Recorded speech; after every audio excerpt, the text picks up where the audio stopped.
Hi julle, so ietsie vir die week. Hoor wat sê Jesaja 26 vers 3. Hy sê, U gee vrede en voorspoed vir die wat hulle vertroue in U sit. En hy sê dan, volhard dan in die geloof. Nou,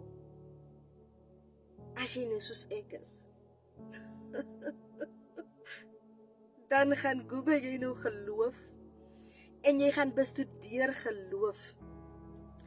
Want iewers voel jy half disconnected van die geloof wat die Bybel van praat en jou eie geloof. Want hoekom glo ek dan maar daar gebeur niks? Ek weet nie waar iemand is wat dieselfde voel nie. Maar kom ons glo.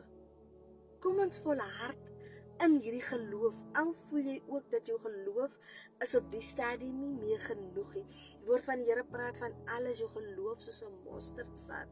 Jy sal vir die berg kan sê, lig jouself op en move. Hy gaan move en ek glo dit nog steeds. Alhoewel die oog en dit wat ek hier buite sien, nie saam praat met dit wat die woord van die Here sê nie. Maar ek wil iemand bemoedig, daar is so baie skrifte in die woord van die Here wat praat van jou geloof en wat praat van jou vertroue in die Here, wat gebeur met so 'n persoon. Maar vir nou, net vir die week, kom ons glo die woord van die Here wat sê dat hy gee vrede en voorspoed vir die wat hulle vertroue in hom sit. Kom ons vertrou, kom ons glo en ons volhard in die geloof. Net vir die week ons, né? Kom ons doen dit.